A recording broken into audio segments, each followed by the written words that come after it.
Funny about that. You know who was asking about you the other day? Who's that? Nobody. We talking about sports, get ball. What it do, baby? Yeah. What it do, you number one podcast listeners? We are back with a brand new episode of the number one podcast in your headphones, Prem Brulee. I'm your host, Premal Bhatt, and I'm joined by my big brother, Vish. Vish, welcome back. What up? What up? Thank you.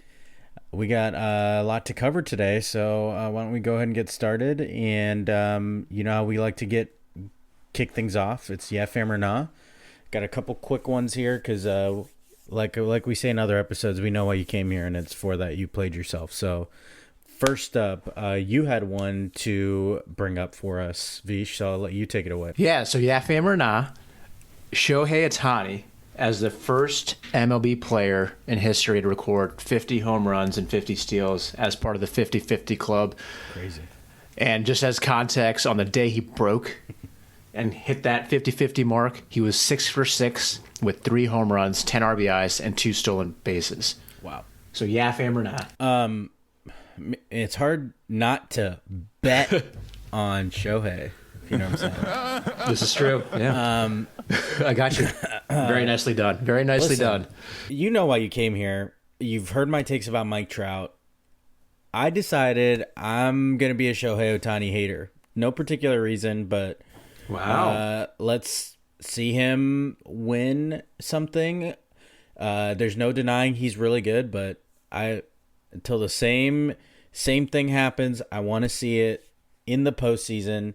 Can put up gaudy stats all we want. Yes, he's a generational talent, but that doesn't mean I can't hate on the guy. So, no, I mean, in reality, I know he's good. I'm not denying that, but I think he needs to go down a peg. So we can't have everybody just unanimously loving him while nobody gives him any shit. So I'm happy to be that person. So, yeah, I'm a nah. Let's put it on the board. Nah. Hey, fuck it.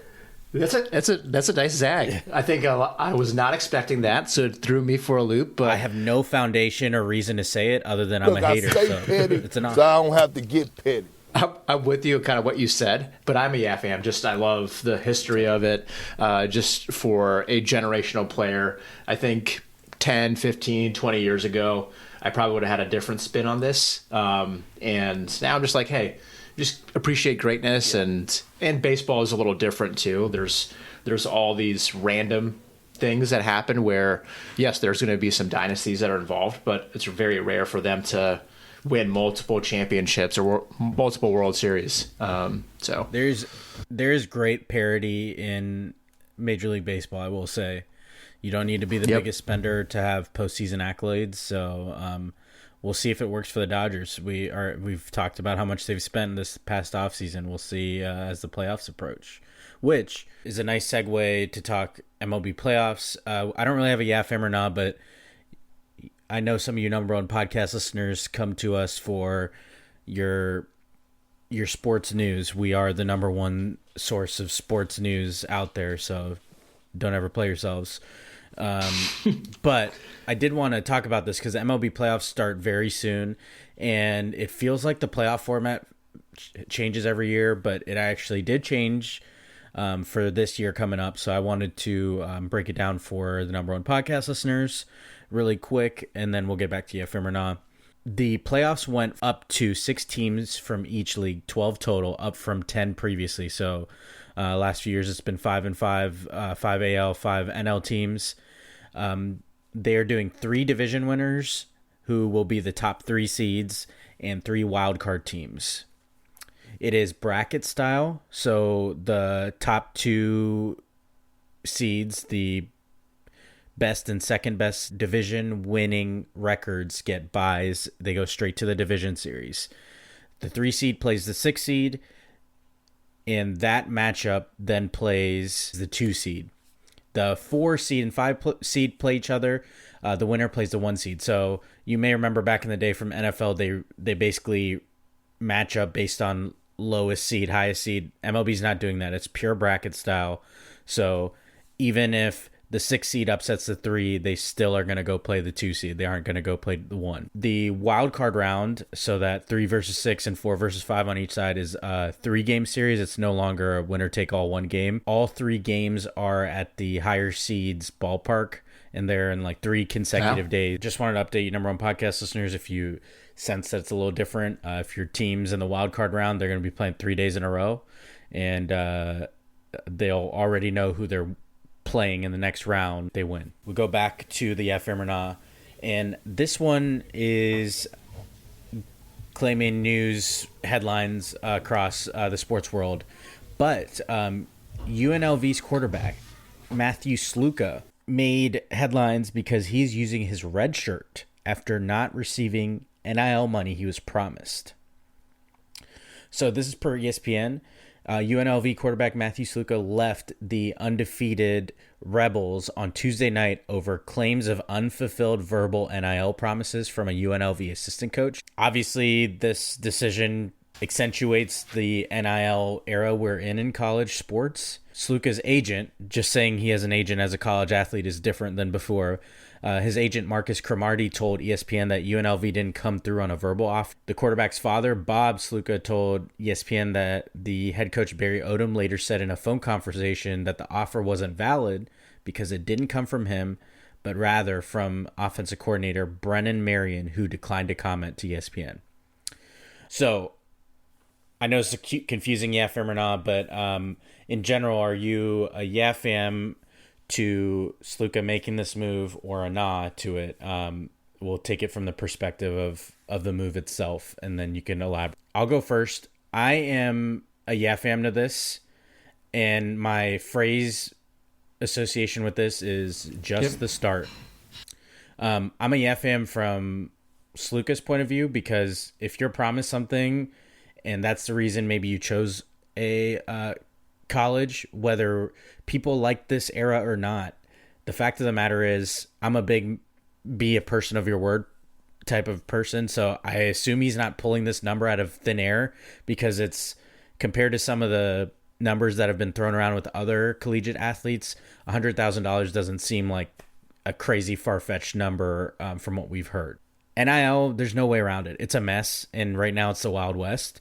But I think you'll see more and more of this. In fact, UNLV's like 3rd or 4th running back decided to take a red shirt, kind of for the same reasons. And the UNLV football program already removed him from their website. It was real like sound that petty alert energy. Petty alert, petty alert, petty alert. I think we're going to see way more of this until it's regulated.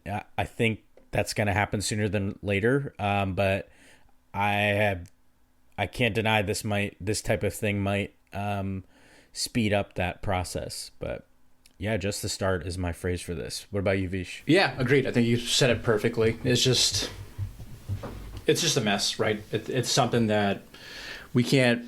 There's no one that's overseeing this body. There's no one that's looking at it. I think I'd mentioned it before or just heard it in podcasts, and I can't remember if I mentioned it on the podcast on Premal or not, but at some point they just got to go to contracts, and that will help both from accountability standpoint, both from the university or the athletic department or whatever fund is, wherever the dollars are coming from. And so if a player doesn't fulfill their ends, they're kind of liable as well. So it's kind of all in terms of what that looks like. So that's where I'll keep it. It's just silly. It sucks, but I completely kind of empathize on the player's perspective. If they're promised something, they don't get it. Good for them. Yeah, there are definitely reports of over-promising and under-delivering for players. This is the first time I can recall someone acting on it from the player's point of view, so I wonder if this will open the floodgates or not, but time will tell. Okay, so this one also is not a yeah, fam or not, but I did want to take time to mention this and get your perspective. Vish, you're obviously a hockey fan. We all know I'm the number one source of hockey news here, big hockey guy here, but nonetheless, all joking aside, if there is a hockey team I root for, it's our hometown Columbus Blue Jackets. Go Jackets, go hockey. But I wanted to take a step away from that and wanted to take time on our episode to talk about the tragic death of Blue Jackets player Johnny Gaudreau and his brother Matthew. Obviously, this isn't a yeah fam or not because this is a nah for every single person out there. But I just want to get your perspective, Vish. You have better perspective and follow the Jackets closer than I do. So wanted to open the floor up to you with in relation to Johnny Gaudreau. Definitely a star in the NHL, passing away far, far too soon. Yeah, this is a rough one, just on a multitude of reasons, right? I think it's just the nature of how it happened. Those, as you kind of described, it's just, you're going on a normal bike ride with your brother in a town that and during your sister's wedding weekends. And then, not to mention, you start to learn some of the other things of Johnny Gaudreau's wife expecting another baby, and just tragic all around. And they're a hockey family through and through. From that Northeast corridor, and what he's meant to New Jersey, kind of near the Philadelphia area as well, and then Boston College, that whole area. And then he also kind of beyond that, and it just sucks for someone to lose their life, right? Yeah. And outside of him as a person, just a great community member. You're in Columbus. Me being from Columbus, it's really rare for someone to say, hey, I want to make Columbus my home. That's coming from the outside looking in. And he did that. As a hockey player. Hockey player, exactly. So, and then beyond that, just an integral part of the community, then just a warm presence in the locker room. Him on the ice was just also special. And then so losing him from that perspective as they're kind of going into this rebuilding standpoint is just something that is just tragic all around. So yeah, let's roll, keep it. Yeah. I don't think number one podcast listeners out there, you may or may not know the idea of a top player in that sport choosing Columbus was a huge moment in our franchise's history. We don't historically get players like that. You get players on rentals who can't wait to get out of here. So someone of his stature choosing Columbus was a big deal. It was a big moment for hockey in our town where we have such loyal fans. It was a sign of positive things to come. So, losing your life, your brother losing his life. I think he had his first kid on the way. Matthew did. Yep. There's nothing not sad about this. And like you said, even from a hockey perspective, which we obviously acknowledge is far secondary to it, it changes a lot of trajectories of on ice as well as off ice. So yeah, it's a shitty thing. You can see his legacy just from the outpouring of love. In Columbus and even where he played before in Calgary, there was, candlelight vigils, people mourning his loss. You can tell he meant a lot on the ice and off. So yeah, hopefully his family is finding even the slightest bit of solace in some of those good memories for Johnny and Matthew, but two lives taken far too soon with so much more to give the world is just no fun. And it intersects with sports because he was such a good hockey player, but says a lot that more of the conversation was about who he was as a person. So right. Tremendous legacy, but wish we weren't talking about it for someone who's way, way too young. 100%. Anyway, no easy way to segue from it, but I wanted to get back to you came here to listen to You Played Yourself, so let's shift gears and get to maybe things that'll make you happy and maybe me a little mad. Shift away from sadness, at least, nonetheless. But let's hit that You Played Yourself. I'm petty as hell. And I'm super petty. Here we Petty Le Pew. go. All right, you number one podcast listeners, it is time for You Played Yourself. And I figure, fuck it. We might as well start with it. You know who's coming to the front of the You Played Yourself congregation. They might as well be a Hall of Fame member at this point, right? Because it happens every year, multiple times. So, You Played Yourself goes to the Dallas Cowboys. Who? Just in general for sucking the happiness out of Cowboys fans' lives every fall, without fail. Maybe they last until winter, but it sure seems like fall this year. Definitely a You Played Yourself Hall of Fame member, Jerry Jones. Most recently, his quote was that we couldn't afford Derrick Henry. But that's what happens when you don't sign good ones. They can come back and have a great game against you. But the bottom line is we couldn't afford Derrick Henry. Derrick Henry, who ran all over his Cowboys defense, that's sorry as sorry can be. Then you have your star quarterback, Dak Prescott, saying after the game, jump off the bandwagon if you want. What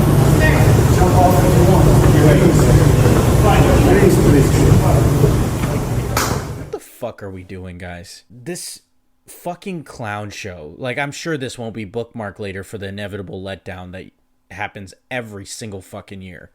This type of energy, like from Dak, jump off the bandwagon, is so fucking corny from athletes. Fans are literally not on the bandwagon. They are the bandwagon, not on anything. The reason you have that attention is the fucking fans. Don't get it fucking twisted one bit that you have the audacity to fucking suck on the field and tell us how we should feel. This notion that athletes have where they tell us how to be fans. Granted, full disclaimer, fans within reason. We're not getting crazy. We're not doing anything outside of the realm of being a fan and cheering for product on the field. Let's get that set. Like, I'm not excusing anything absolutely crazy. But this idea that a player should tell a fan how to act or to not be disappointed, or how dare you jump off a supposed bandwagon that the only reason you have it is because of the fucking fans. Like, it is so lame. At best, it's so lame. Like, we're the enemy. Your fans are the enemy because we call it how we see it. You fucking sucked. And I know every Cowboy fan in that Ravens game knew they went down 28-6. Here go the Cowboys putting up empty fucking stats. They're going to make it just close enough to break your heart again. And what did they do? But I tell you what, number one podcast listeners, and Vish, you can attest to this. In our group chat, in our family group chat, I have been saying for years, I haven't executed properly, but I've been saying for years, I refuse to be surprised by this inevitable disappointment. I refuse to be surprised by this ineptitude. I refuse to be surprised that they're allergic to prosperity. And true to my word, finally, I have turned the game off at halftime the last 2 weeks. They got blown out by the Saints, and they were getting blown out by the Ravens. And I even said, as I got the notifications coming up, my wife asked, hey, don't you want to go watch that? Aren't they coming back? I said, they're going to do this and lose. And I know it's going to happen. You just know the recipe's the same. As things change, the thing you can count on is the Cowboys letdown. And sure enough, they did it against the Ravens. This Cowboys team simply just isn't good. And they certainly aren't even in the ballpark of being contenders. So luckily, I've not heard any conversations about that. You know, preseason, you heard it some because, you know, they still have star players across the board. But they were contenders last year. And the only thing they did this offseason was got actively worse. It was never going to be magically better this year. Because if you have a non-existent offseason, if you literally stand by and do nothing, how can you expect a product to get better if all you're seeing is negatives? You're seeing talent go out the door. You're not replacing it with talent. You're not doing anything to help your situation. There's no conceivable possibility that you can get better. Their strategy was to hope, I guess. But here we are, just a few weeks into the season. Maybe Jerry Jones should have started their offseason before fucking, I don't know, like September 1st. He chose to sign CeeDee Lamb and Dak Prescott. CeeDee Lamb was maybe a week before the season started. He extended Dak Prescott literally hours before their first game. If you were going to do that, why not do it earlier? Everybody said the same thing. You got to sign him early so it leaves you cap room to get talent. And what did Jerry Jones do? Absolutely nothing. He sat on his hands. And see, what's going to happen next is if they continue to suck, they're going to call for Mike McCarthy's seat. His seat's already hot, and then maybe Jerry Jones will do a midseason firing. He doesn't do it historically pretty often, but he's going to get scapegoated. What really should happen is Jerry Jones should have fired him after that performance against the Green Bay Packers, which has now spilled over into the next season because last season they couldn't lose at home, and the Green Bay Packers changed that, and now since then they have lost in the most grand of fashion 3 times in a row at home, totally sucking. Their defense just getting run through as if they aren't even on the field. But now he's going to blame it on Mike McCarthy because they did nothing in the offseason. Just watch. The defense from last year already needed a lead and to force turnovers to do well. They got hidden behind their turnover forcing, and when they got a lead, their really good pass rush could get after the quarterback, and it looked like a great product. But what did the Jones family do? You guessed it, fucking nothing. And that nothing went along with losing their defensive coordinator to a head coaching job in Washington. They spent no money on either side of the ball, let players go, and they got more inexperienced. In what realm of possibility were they even going to do the same as the last few years? It's not even in the ballpark of possibilities with that combination. The Cowboys defense truly looks like a get-right defense. Like if your team is struggling, you want to play them next. And you want to just run down their throat. Lamar Jackson threw 15 times in their game. A pro quarterback. That sounds like a high school. They literally did what they want with the Cowboys defense. And you would think, oh, maybe it was a fluke game. No, the Cowboys had that same level of ineptitude the week before against the Saints, and they fixed none of it. You would think they didn't even practice this week. It's unbelievable how bad of a product they are. And it's like their only strategy was to hope. And most recently, the one thing that gives me solace is there was a fan survey done, and a vast majority of Dallas Cowboys fans placed blame on Jerry Jones, and the results of the poll got back to Jerry Jones. That makes me so happy. The next thing that just came down the pike today, or very recently, is that there's a petition to have Jerry Jones fire Jerry Jones, the GM, from that position. Wow. And that makes me so happy. Nothing's going to change, but those little moments just give me a little bit of juice, a little bit of life, you know? And that's just, you know, the small victories is what we'll take. It'll never, never, never change, because after Jerry decides to step down, it'll just be his family, and we'll have more of the same. I've told you this a million times, you number one podcast listeners, but I told you, I'm unwilling to be surprised anymore. I am going to do my best. Now, you know, of course, you know the inevitable football is dead is coming at some point, so I know I'm going to eat my words, but you know how we do it over here. We just pretend like we never said it, and we double down anyway. Petty, right? Hey, are you calling me petty? Yeah, you petty. You petty. I'm petty, So stop. But, yeah, so my You Played Yourself goes to the Cowboys. A jump off the bandwagon if you want to. We couldn't afford Derrick Henry. Meanwhile, you're paying Zeke Elliott $2 million, who's a shell of his former self. You paid all your guys late. Derrick Henry's cap hit's like $5 million. You couldn't figure out a guy that wanted to come to Dallas, proceeded to run right through your defense like they weren't even there. It writes itself.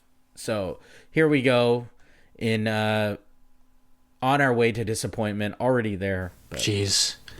You played yourself. It just stinks all around, right? I think it's just something where it's cool the fans are fed up, but they've been fed up for a while, right? Now they're just starting to verbalize it. And you've been verbalizing it for a while, I think, ever since you've had this platform, and as long as you could talk, I think. Yeah. No kidding.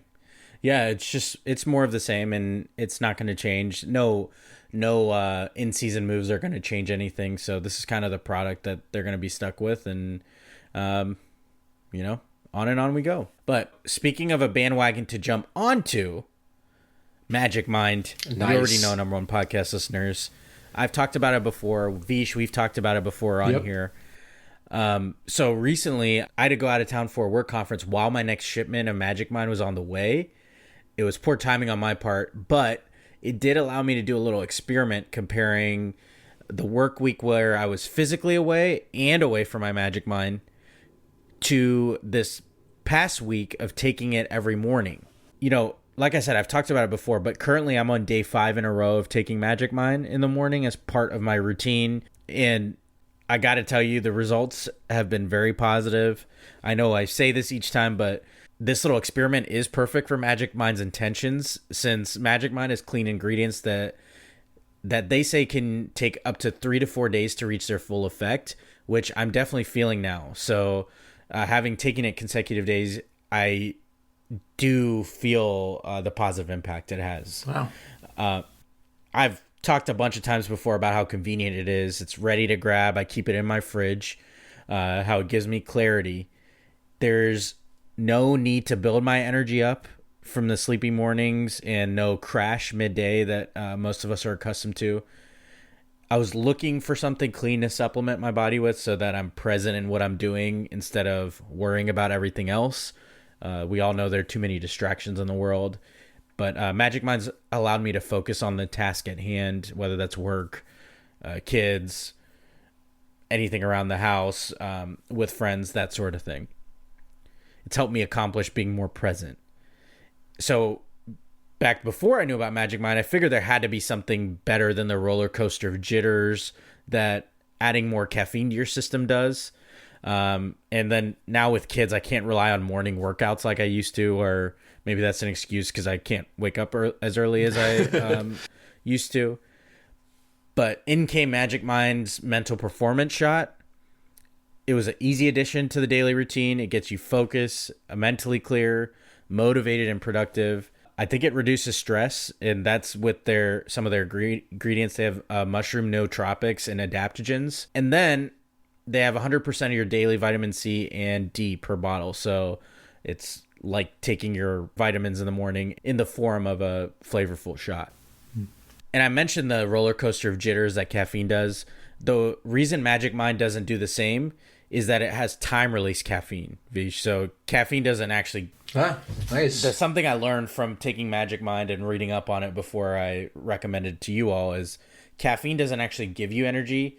It just blocks the adenosine neuroreceptors in your brain, and those are those receptors that tell you you're tired. So it's basically just tricking your mind into not knowing you're tired. There you go. But when they unblock about 1 to 3 hours later, that's when you experience that crash, that sudden drop, that caffeine crash we're all used to.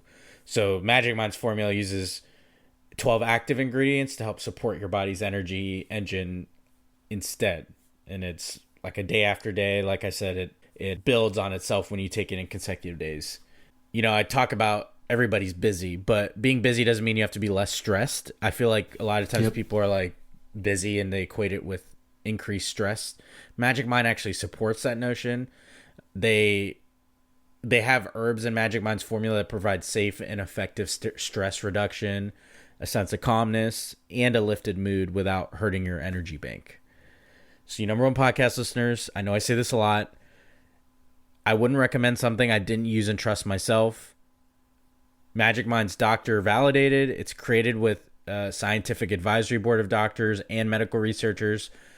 They've worked on it for over 10 years and had over hundreds of iterations to perfect their formula. They have over 200 scientific studies behind every ingredient included in Magic Mind. I love personally that they're, as a company, 100% carbon neutral, and that they're so confident in their work that they'll refund you 100%, no questions asked, in the first 100 days after buying it, which is huge because they're literally putting their money where their mouth is. So I guess where my mouth is. So trust your boy. Yeah, that's a third of a year too. Yeah. Vish, I know you've tried it recently and you talked about it last episode, and you got a new pack coming your way too. So you'll have to start that experiment like I'm doing. I'll see how it's like. Back to you, number one podcast listeners, as I continue it. But so trust your boy, number one podcast listeners. Get yourself some Magic Mind. I got a slightly new link for you guys to continue the savings. Magic Mind's been good to me, and I know a lot of you number one podcast listeners have taken advantage of it, but please use this updated link. It'll be in the episode description. It's in my previous ones. I updated the link in those too. It is magicmind.com/prembrulee20. That's PREMBRULEE,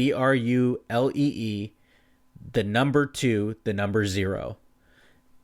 And when prompted, enter the code PREMBRULE20. So PREMBRULE20. It's a slightly updated link. This will get you the most updated savings and the most up-to-date head start on each of your busy days.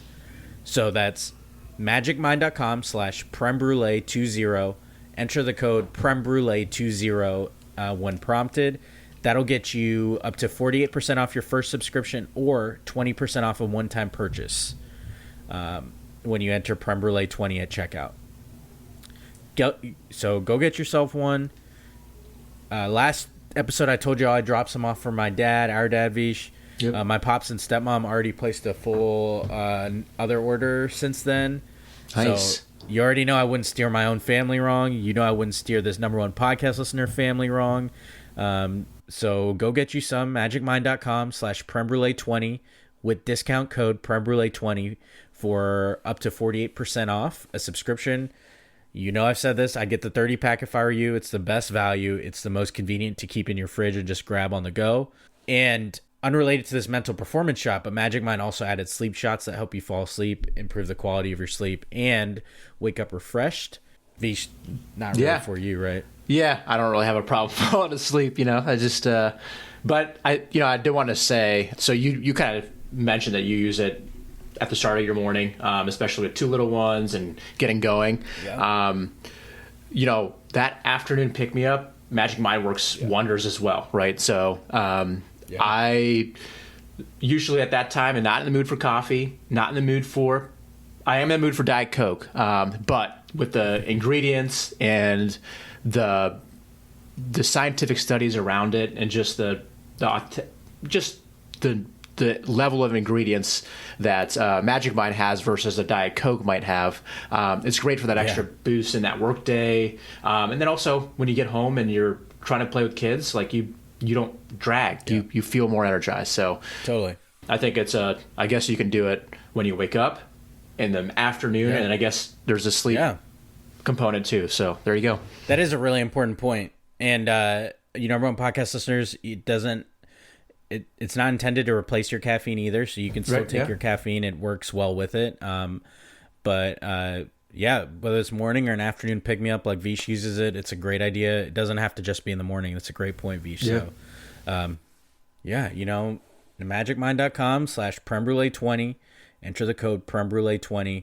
If you forget it, it's in the episode description. Don't play yourselves. Get with it. You already know I wouldn't steer you wrong, number one podcast listeners. It probably would be super helpful for those double Monday Night Football double headers that we have lately. So keep you awake a little bit longer. Don't take the sleep kind for it, but maybe no. There you go. Maybe if you're watching the Cowboys, you want to take that one. But there you go. Anyway, I think we hit the target with Magic Mind.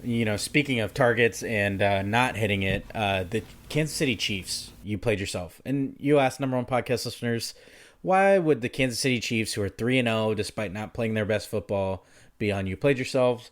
Well, first of all, you already know we're haters. But second of all, this one's for you, all of you fantasy football owners that have him. You played yourself goes to the Kansas City Chiefs for their lack of targets to Travis Kelce. Patrick Mahomes fed us some bullshit like they're doing some, like they're like triple teaming Travis Kelce, as if Travis Kelce is this new enigma in football that they weren't previously doing that. I find that really hard to believe. So this idea that he's produced almost nothing all of a sudden is kind of wild to me and worthy of you played yourself. And this one's for you fantasy football owners that have Travis Kelce. You number one podcast listeners, I don't have him on any of my teams. This one's just for you out there. So, I'm here for you all. On that same note, Vish, you played yourself to Christian McCaffrey fantasy football owners. Yeah. You also do not have him, but this is for you all. This is in solitude for you guys. He has Achilles tendonitis, and he's apparently in Germany seeing a specialist.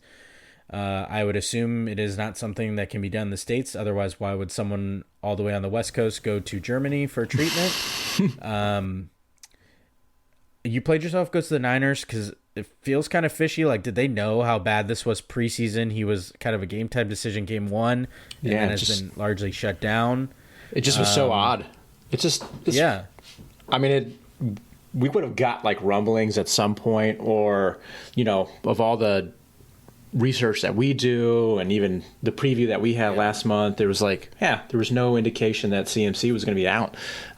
So I know there was like some rumblings of a calf injury, and that's why he wasn't playing preseason, but you also know you're paying for a running back. He's a little bit older, but it just was odd. And I know it sucks from a fantasy football perspective because he was really the consensus number one without any hesitation, right? So I think if you were in dynasty leagues or keeper leagues and you had some running backs, maybe you could reach for a wide receiver first. But for the most part, you're going CMC. No qualms about it. So, it sucks. Yeah. I wanted to just quickly go over just some of the injuries that have already happened early in the season. We mentioned CMC, his teammate Deebo Samuel, who seemingly is on the injury report every year, by the way.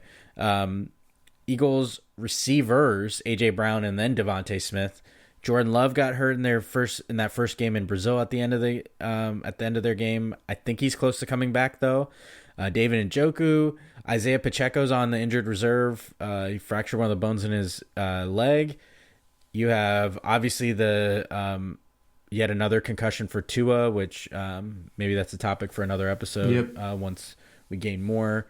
Puka Nacua and Cooper Kupp both went down in consecutive weeks. The Rams still finding ways to hang around, but there's a lot. It always feels like every year there's more injuries than not, but it feels pretty top heavy. I mean, you're looking at a bunch of players that are probably, average draft position in the top 2-3 rounds just from that list. So pretty substantial. Okay.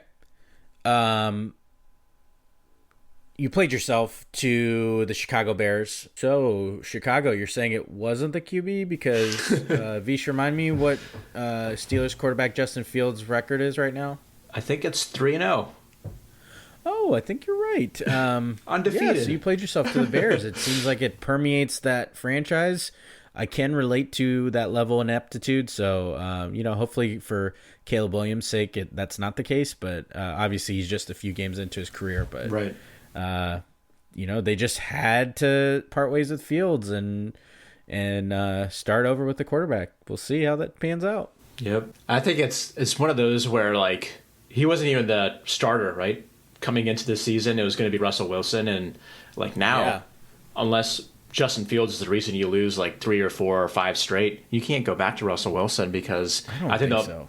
I think the locker room you'd lose the locker room. And Tomlin's one of the better head coaches in the league, and I think he has a little bit more awareness around that. So, it might be the end for Russell Wilson, but never say never. Tomlin I guess was the guy who named Russell Wilson the starter, despite it seeming like Fields had the better preseason. But even he recently, after the 3-0 start, kind of left the door wide open for Justin Fields to take it. So, I think it's setting up for that. You're right. I don't think you can go back to him.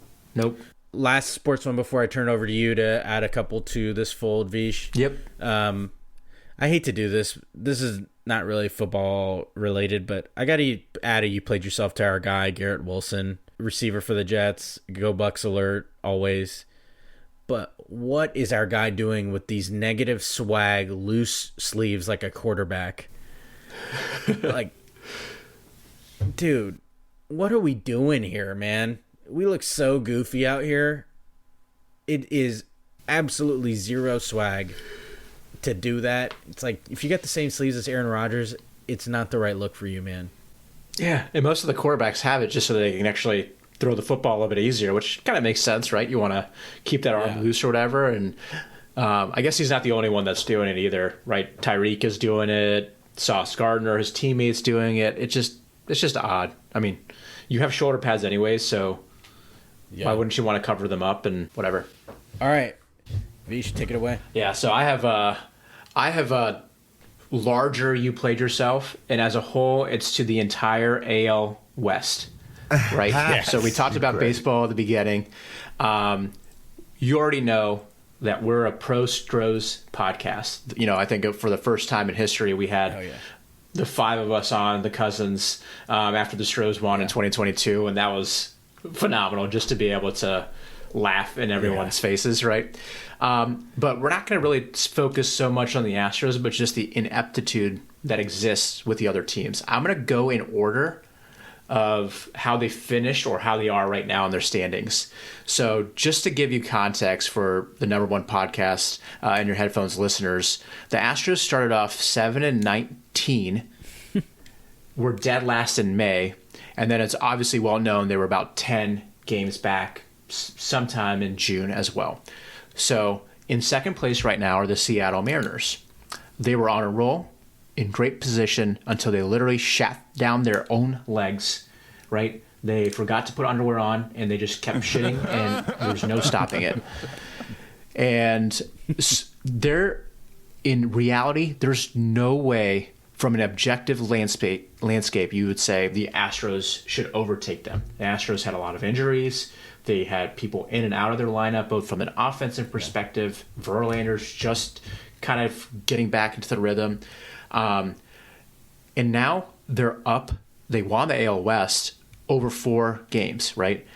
And probably many of you saw this a couple of days ago after the Astros clinched, but there was a clip that went viral and then stayed viral and then is now viral again. One of their players, Cal Raleigh, I'm probably butchering his name. I don't care. Who cares? On June 19th, we'll just play the clip right now. Always good when the Astros lose, right? Really? I mean, and from that date, the Mariners are 35-40, and the Astros are 46-32. Insane. An ultimate you played yourself to this guy and the Mariners. Third are the defending World Series champions. Still bitter about this. We all know. Oh, do you think they're going to repeat? I don't think so, because they're not going to go to the postseason. They've been eliminated for like a month, I think. Okay.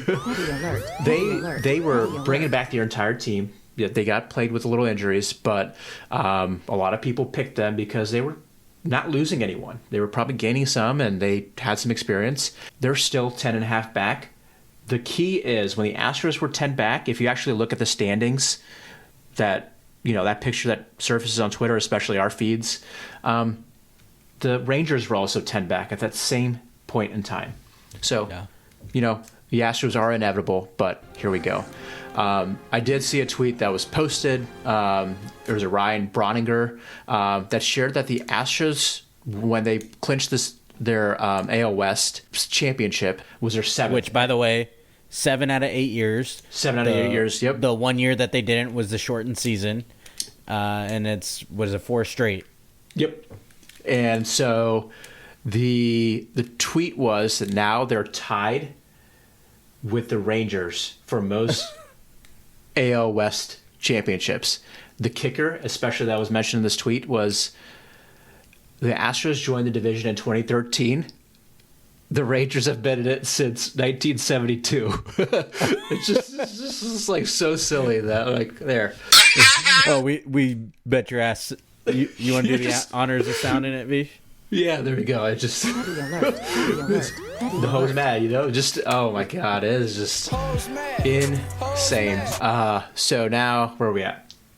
I guess third behind the Astros, so fourth in the division. The soon to be Sacramento A's. The Sacramento A's, yeah. Oakland A's. I'm not gonna bash on the 5 fans that probably they have. Look, but they have had a following, and it just sucks because we talked about a dreadful owner that just sucks the life out of a franchise, but not sucks the life out of the franchise to the point that some of these owners do, like John Fisher of the Oakland A's. He's just, there's a news report that went viral recently as well after he posted a letter. They weren't able to stay in Oakland because they couldn't find a stadium that's worthwhile or kind of a location for it.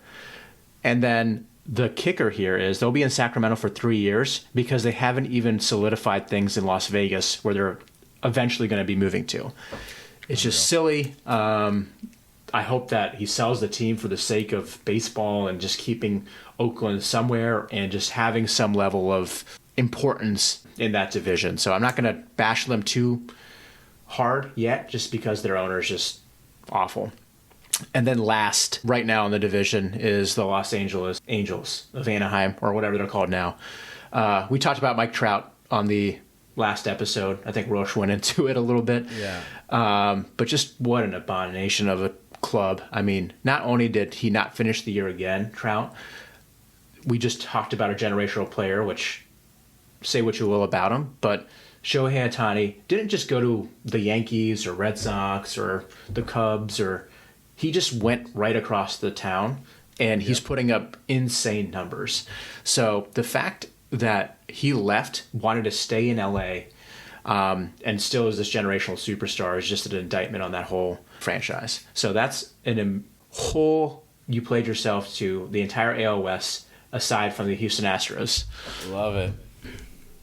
Sound that hose mad. Hose mad. Hose mad. Sound There that you go. petty alert one more time, baby. Petty alert. Petty alert. Petty alert. Yeah, Mike Trout, 6'2" player, the 6'1's injury.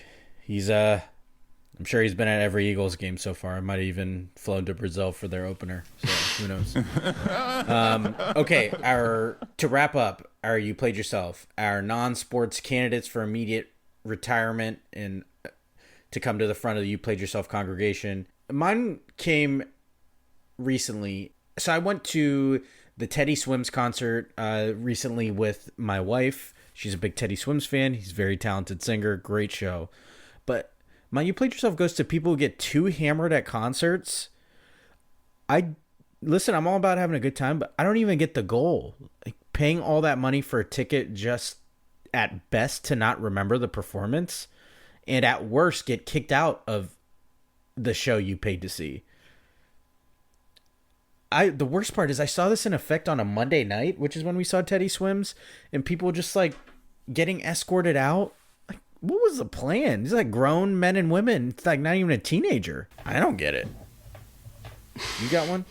I do. I can't really relate because I just don't go to concerts as much anymore.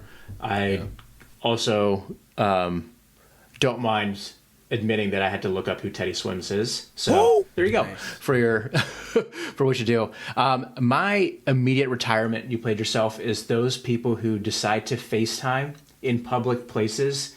Oh, yeah. Especially grocery stores. I mean, going into a grocery store, inside a grocery store, these are the same people who are the pet peeve or the bane of my existence because they just kind of have their cards either perpendicular to an aisle, which is nearly impossible, or they just have it like slanted enough where you're like, can I get through? Or they have it parked on one side, they're FaceTiming and they're looking on the other side of the aisle. It's just, we just need to get rid of that FaceTime or just have very spotty service in that so you can't actually FaceTime. And then speaking of grocery stores, I'm just going to add self-checkout. If you don't know how to use self-checkout, do not go into self-checkout, okay? It's super simple. If it's going to take you a while, if you're one of those individuals who has to write a check to pay, do not go into self-checkout. Oh, no. Do not go into self-checkout. You know, when you're kind of going through, I think recently I was in a grocery store because I was picking up my son from a daycare and he wanted Cheez-Its and I was not going to go through a tantrum on the 7-minute ride home. So went to the grocery store, got Cheez-Its. That's all we had to grab. So I didn't put them in a cart or anything like that. Grabbed Cheez-Its and people were just like dicking around. And I'm like, you gotta be kidding me. There's gotta be like a fast pass for people that know how to use self checkout. So Love it. yeah. Okay. Now it's time for Am I Hatin'? We're going to say statements that might be hating, but it's a safe space anyway. So, Vish, you want to go first? You got a candidate for Am I Hatin'? You know, I think it's something that is odd. It might be like a pet peeve of mine, but it's just when you're going down a long street and the lights don't sync up. It's annoying. I don't know to blame the city. I don't know to blame I got traffic. so many of the... Yeah, it's the most annoying thing. The way it should work is if you are driving the speed limit and something is turning yellow, as long as you're going the speed limit, the next block or next way over would be turning yellow as well. It should not be green, red, green, red, green, red, stop and go. It's obnoxious. I don't get it. And then also around that note is where sometimes there's the sensors where they don't really need to be sensors. And there's a few people that are only going to this neighborhood or whatever, but then the light turns. That's just really what it is. So, my Hatin for this week. So, like I said, I traveled for work. I know people have talked about this before, but does every single airport employee have to be in a bad mood? And if so, like, I know they're probably overworked, underpaid. I get that notion completely. But it never feels like anybody has a single soul smile on their face. And yeah, we're all allowed to have bad days, but like, why does it feel so aggressive when you're going through TSA? Like, as if we're supposed to know, when each airport has its own rules, seemingly, depending on what scanners they have. As if we're supposed to memorize them. Like, people don't fly all the time, one. And the technology on those scanners changes every time, and every airport's different. And they're like, how do you not know this? Just relax. Like, I'm not a pro at this. I'm clearly not TSA pre-check. Maybe you can expect it in that line when they get certified, but like let's take it easy on the rookie travelers here. That's my Hatin. I feel like I'm probably going to get a lot of support for that, but it does feel very like aggressive and mean. Like, dang, what did I do to you? Yeah. It's the first thing in the morning. There's no way you would have had this many things happen to you by now, right? Yeah. I get it if it's late in the day. Maybe you had a rough day, but anyway. All right, number one podcast listeners. On that note, let's move on to who you got and what you feeling. Last episode, Vish, me, you, and Roche went through our NFL preview by division in a rapid fire form. I won't recap all those. We're going to keep those handy to talk about them later. Some of these picks are looking rough already, but we're going to hold steady for right now and see how it goes. Our Chiefs pick looks pretty good, but that was the safest one of them all. So we'll see what happens. This week, I wanted to do through 3 weeks NFL football. Okay. I wanted to do a little game of trouble or they're okay. Okay. So I'm going to give you a list of teams, and you tell me if they're in trouble right now, 3 weeks in, or they'll be okay. All right. First up, the 0-3 Cincinnati Bengals. I'm going to say double trouble. Wow. Yeah. Their defense can't stop anyone. I think everyone saw the stat on Monday Night Football when they lost to Washington. They didn't punt and still lost the game. That sucks. Wow. And that Crazy. also includes they didn't extend Jamar Chase. So that's still lingering as well. That's why I said double trouble. Yep, definitely. Okay.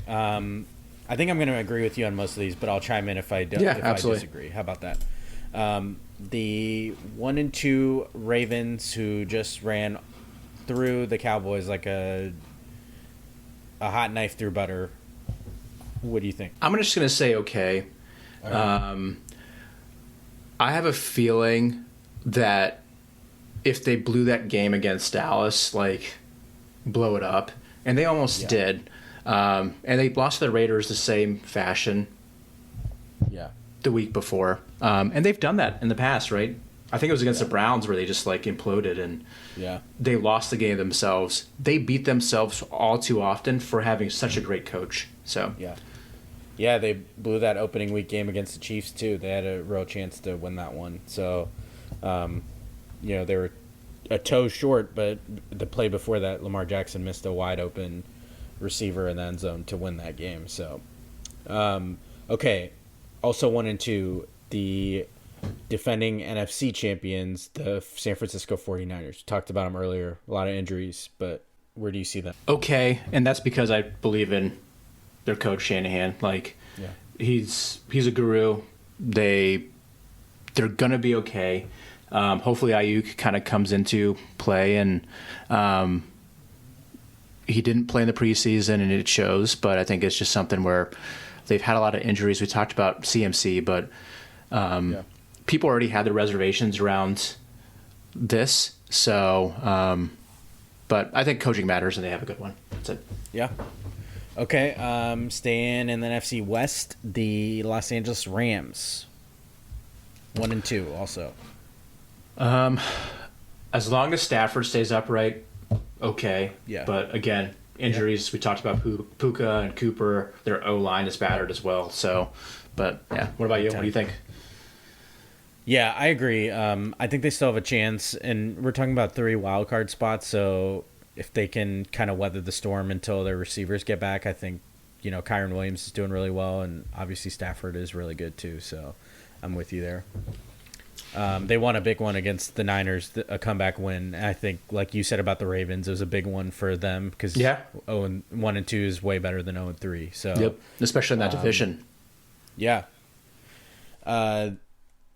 Okay, the Cleveland Browns, who are 1-2. I'll be biased in here, but I'm going to say trouble. It's around everywhere.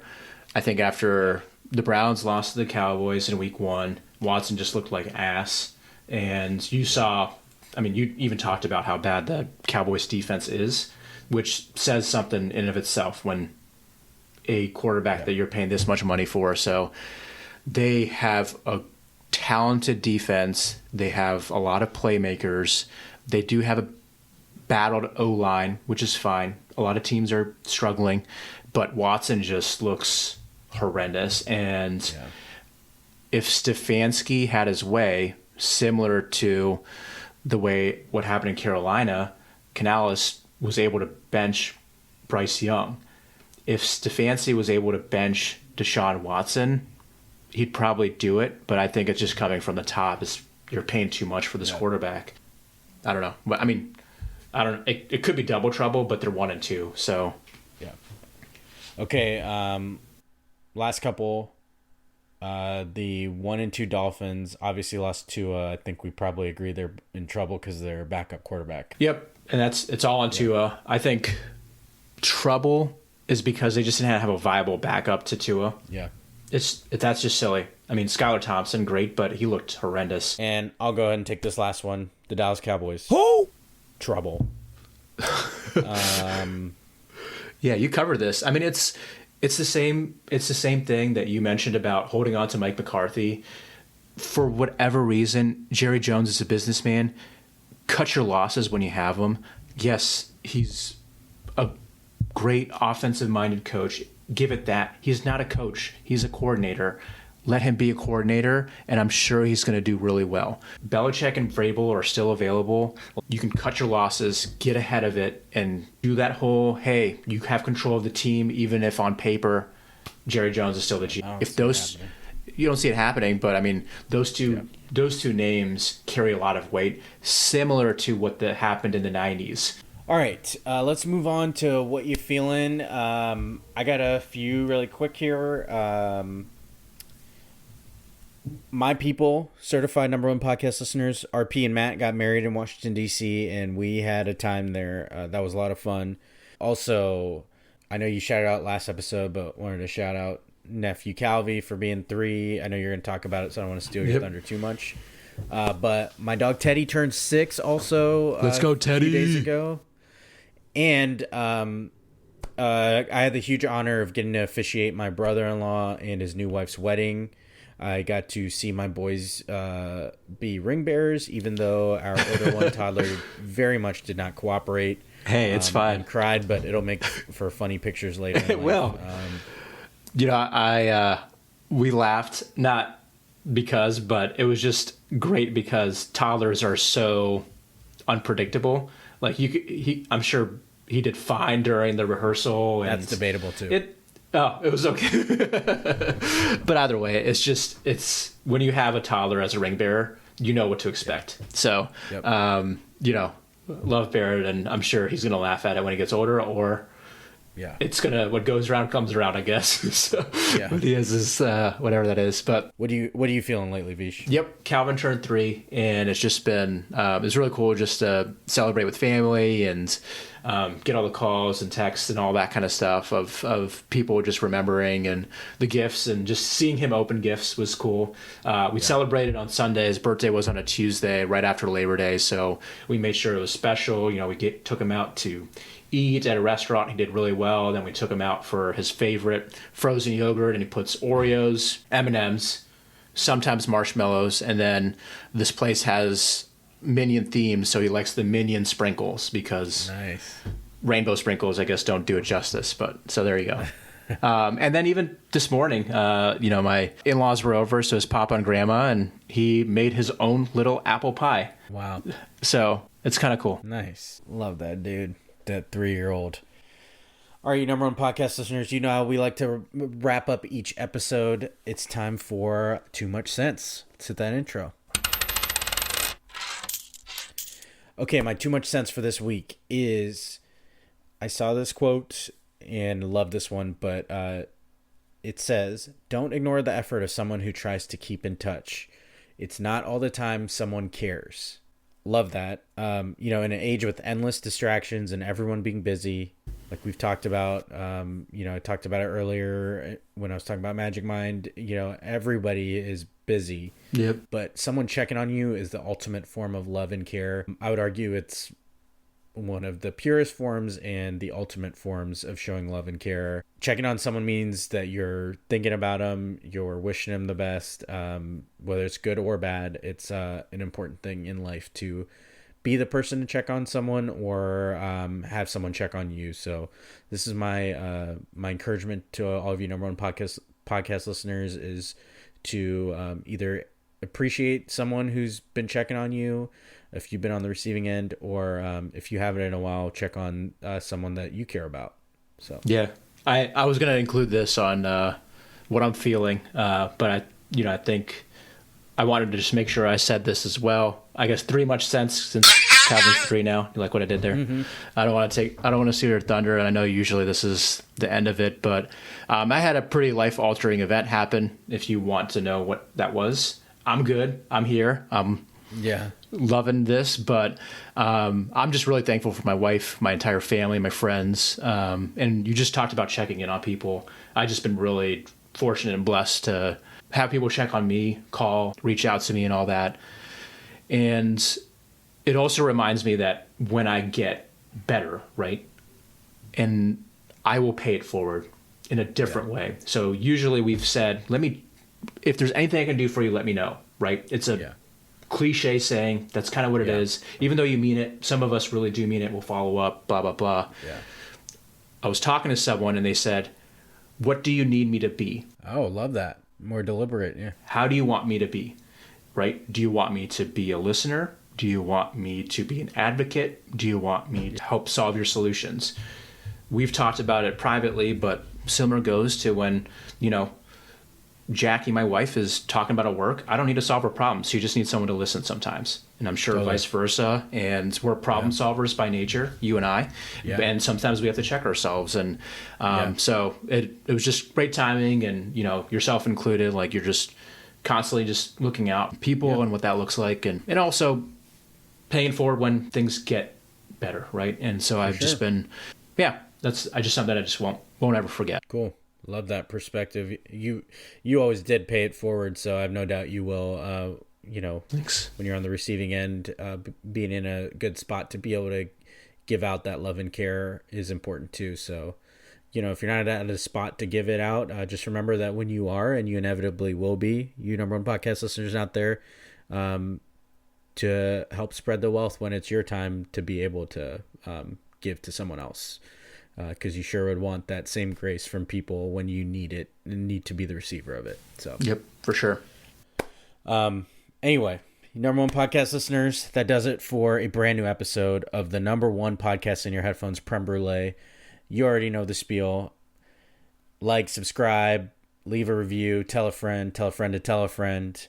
Go get that Magic Mind. Remember, magicmind.com/PremBrulee20 and enter the code PremBrulee20 to get a discount. We mentioned it multiple times, but I wanted to leave you with that in case you forgot. And if you forget again, it's in the episode description. Got it there for you. And let me know what you think.